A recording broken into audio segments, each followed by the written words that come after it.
YouTube, what the crap's going on? HeirofCarthage here, and I got a replay for you. This is going to be a land battle. This is King Louen going up against an Ogre Tyrant on the Plains of the Darklands map. So it should be a fun matchup. Bretonnia is super squishy infantry, really solid cavalry, good flying contingent if you want it with Bretonnia. And Ogres, of course, are going to be almost all of their power, of course, is in monstrous infantry. Their faction is a little one-sided in that regard. However, they do have other good things, like the Ogres also have some very dangerous cavalry and crushers with great weapons. But Bretonnia has some cool options too. A lot of Ogre units don't have great armor, and you've got stuff like this, which is going to be your what am I saying? Knights of the Realm. I almost said Knights of the Lion-Hearted, but that is one of the regiments for now. Another interesting pick, I wouldn't have thought of this one myself, but there's several horse archers. One of them is the poison variant. And again, with low armor, I guess that kind of makes sense to bring the horse archers. There's a line of peasants, basically just to absorb and distract the ogres. The only infantry unit that's of any concern to the ogres is the Beast Slayers of Baston. This is going to be a powerful foot squire with halberd unit. And then as far as the Ogre armies, we do have the Sky Striders, Crusher with great weapons. We'll see how they do. This is the most powerful cavalry unit in the game.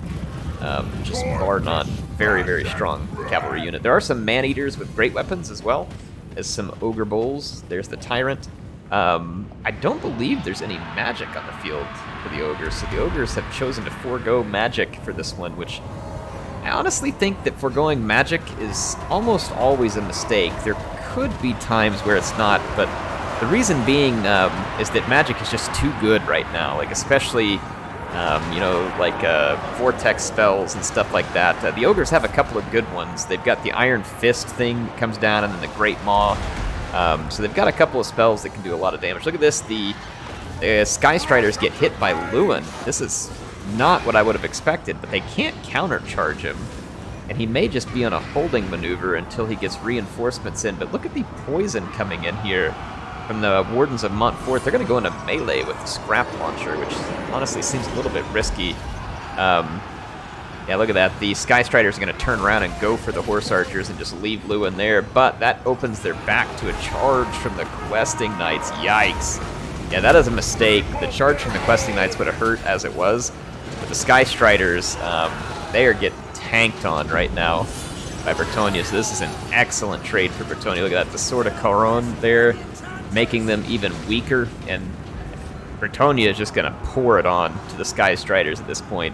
And honestly, they should. They got one Scrap Launcher, and the other one is in bad shape. As far as the infantry goes, the Ogres are doing great, but that was peasants, and so now you're going to have to deal with the Knights. And the Knights are very busy killing right now. So like I said, a couple Questing Knights, a couple Knights of the Realm. It's a nice combo. You have a little bit of AP, and Knights, or Questing Knights, just to remind you all, Questing Knights are better in prolonged melee than Knights of the Realm. Knights of the Realm hit harder on the charge, but they lack the AP. The two of them combined kind of become complementary units to each other. You see here the Crushers with great weapons.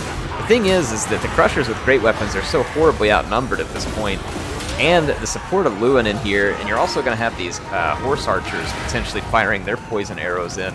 Not a lot of other support for the Ogres, so the Crushers with great weapons, they just get KO'd there before the Nobblers can really arrive, so I think that the attacks by the Ogres in a couple of cases were a bit premature, and then when they had that expensive unit, they let it get singled out. That is the danger of pouring so much cost into a single expensive unit, is that sometimes you can get swamped and you can lose a lot of value really quick versus that unit gaining you a bunch of value, which is obviously what you need there. So you can see the Ogres throwing their guts around here, trying to get some kills, but I like the way Bretonnia's playing the cavalry.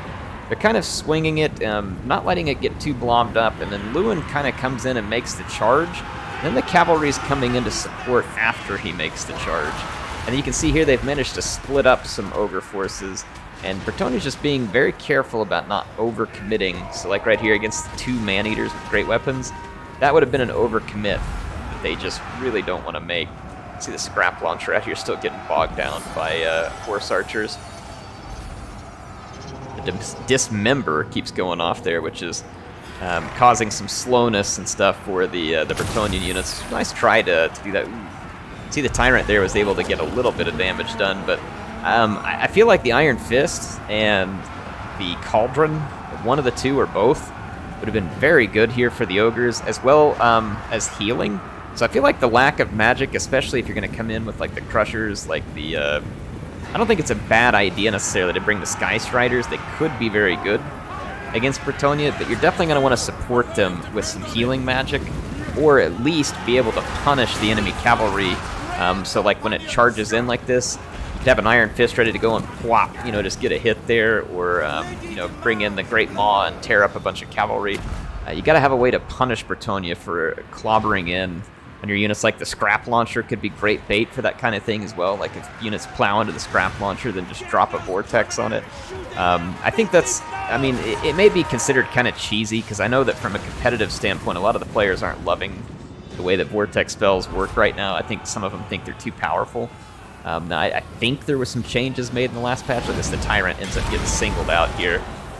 So he's in rough shape. Tyrants are very tough, but Sword of Couronne and being singled out like this, it's not going to go well for the Tyrant. Louen is a tough unit. He is hard to kill. If I had to make a couple of recommendations for the Ogres here, a couple of things to keep in mind. One, I think the Scrap Launchers against Bretonnia are kind of a waste, because the units that they're good against are more infantry-type units, and Bretonnia's infantry is bad. Now, maybe a Scrap Launcher to hurt archers would be okay, in case Bretonnia brought a lot of foot archers, which they can. But I still think an Iron Blaster would have been the way to go here. Like, if you're going to bring an Artillery Priest, bring the Iron Blaster. And the reason being is that the Iron Blaster can kill units of cavalry each shot, and that is very valuable to be taking out chunks of heavily armored, expensive cavalry like Questing Knights. And then also that Iron Blaster provides a target that the Bretonnians are going to feel desperate to kill. They're going to want to swoop in on it. They're going to want to try and kill it with their horse archers. They'll have to come after it. And then sometimes you can trap them, right? When they come after a unit like that, you can trap them with Vortex spells and play it against them, because if they don't kill it, they're going to continue to be shot. So I think that a unit like an Iron Blaster probably would be a solid pick. In a lot of ways, I like the pick that the Ogres made. They have plenty of anti-large, which is good thinking coming up against Bretonnia. You definitely are going to need some anti-large. So I definitely can tell that the Ogre player was thinking through, you know, hey, how do I make some picks that'll be effective? Maybe I should bring plenty of anti-large. But again, advice, don't forgo magic, in my opinion, ever. There's very few circumstances where you'd probably want to forego magic. And in this matchup, I certainly wouldn't want to. Bretonnia kind of has to charge in these cavalry units. That's their only prayer of defeating your monstrous infantry, is to charge in the cavalry, and when they do, just punish them. And if they are very, very good, at least that forces them to have to split up their units more, and not be able to use their forces en masse, which some players will be that good. You know, they'll be able to control their forces and make sure they don't overcommit or overblob. But in this case, with no magic around, Bretonnia probably knows that there's really not a whole lot of punishment that you can inflict on them for blobbing in and trying to take big chunks of you out. Charging. See the Ogre Bulls moving in. There's a few Man-Eaters with great weapons left. But Bretonnia just has a few too many numbers for the Ogres to overcome here. Their leadership is not going to hold together. Ogres do suffer a little bit of poor leadership. Probably akin to Greenskins in some respects. But, I mean, overall, they're not bad. Like, they're a solid faction. They can be a very dangerous faction in the right circumstances. See the Tyrant there. He's having a rough time of it. But, again, what a tough unit. He's been in some really tough situations, and he's still fighting. And he's getting kills, too. He's got 84 kills, and a lot of that's going to be against cavalry. So Tyrant is, I think, not necessarily a bad pick. But I would definitely bring some magic to help out. Even a Fire Belly, bringing some Piercing Bolts of Burning. Piercing Bolts would do a lot of damage to cavalry. And Fire Bellies are decent melee combatants as well. So yeah, again, some of the picks I like. I mean, you do have to go after the large, so I understand the anti-large picks. The Scrap Launcher I don't so much get. I'm not seeing that one pan out against Bretonnia. Like, even if you did come up against a lot of archers, I think I would still prefer the Iron Blaster. The Iron Blaster is fairly mobile. and which is good because you're going against a cavalry faction. And again, you can kind of use it as bait to pull them in. Louen did a great job here. He got some good value. Questing Knights both performed well, as I would expect. A little less value on the Knights of the Realm, but still good, like they're getting damage done. But I mean, the pick of all peasants kind of makes sense. It just throws chaff out there that the Ogres have to look at, and can potentially distract them and help block charges while your cavalry does the work. I mean, for Bretonnia to think that you're going to take down the Ogres with your infantry is just not going to happen. It has to be done with cavalry, so I think this is a good pick by the Bretonians.